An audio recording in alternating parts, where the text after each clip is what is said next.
আসসালামু আলাইকুম রহমতুল্লাহ। সম্মানিত দর্শক, আজকে আপনাদেরকে এমন একটা নিউজ দিতে যাচ্ছি যেটা শোনার পরে আপনারা ইরানের শক্তিমত্তা সম্পর্কে জানতে পারবেন। ইরান যে পৃথিবীতে সুপার পাওয়ার হতে যাচ্ছে বা ইরান যে সুপার পাওয়ার হয়ে গেছে আপনারা এই ভিডিওর মাধ্যমে জানতে পারবেন। তো এই সংবাদটা দেওয়ার আগে আপনাদের কাছে আমি বিনীতভাবে অনুরোধ করব, অনুগ্রহ করে এই চ্যানেলটাকে সাবস্ক্রাইব করে পাশে থাকেন এবং পরবর্তী ভিডিও আসা পর্যন্ত এই ভিডিওটাকে মানুষের সামনে প্রচার করতে থাকেন। তো কি সেই খবর আমরা একটু শুনি।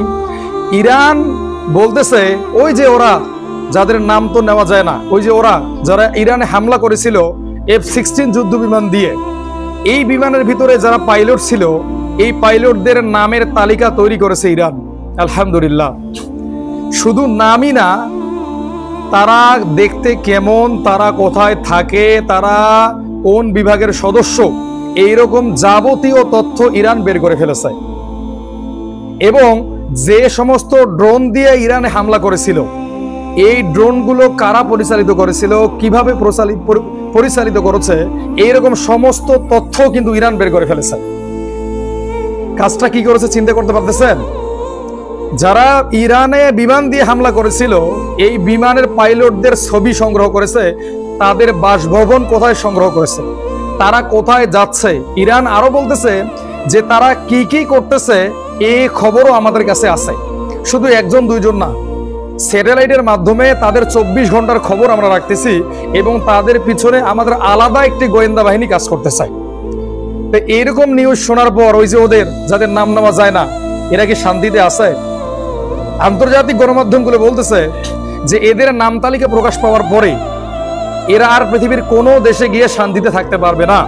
এরা যে কোনো সময় ইরানের হাতে আহত নিহত হতে পারে।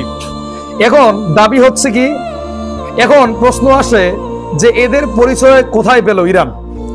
তারা যখন তাদের রাষ্ট্রীয় টেলিভিশনে এই সমস্ত পাইলটদের সাক্ষাৎকার নিয়েছিল তখন কিন্তু তাদের মুখটা এই যে ঘোলা করে দিয়েছিল, মুখটা দেখা যায়নি।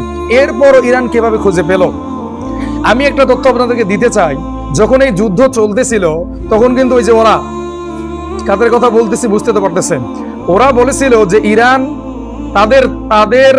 তাদের বাড়িঘরে যে সিসি ক্যামেরাগুলো লাগানো আছে এই সিসি ক্যামেরাগুলোর মাধ্যমে সেই দেশের প্রত্যেকটা জায়গার উপর নজর রাখতেছে।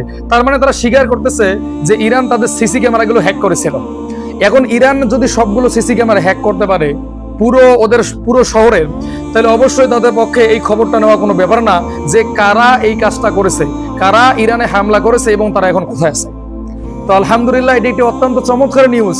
এইসব নিউজ যখন আপনাদেরকে দিতে পারি আলহামদুলিল্লাহ আমার এত ভালো লাগে যেটা আমি আপনাদেরকে আসলে আপনাদেরকে বলে বোঝাতে পারবো না। তো এরকম নিউজ পেতে অবশ্যই আমার চ্যানেলটিকে সাবস্ক্রাইব করে পাশে থাকেন এবং বেশি বেশি করে শেয়ার করেন। তাদের যখন আমি কোনো ক্ষতির দিক দেখতে পারি আমার মনে এত শান্তি লাগে আসলে আমি যেটা বলে বোঝাতে পারবো না।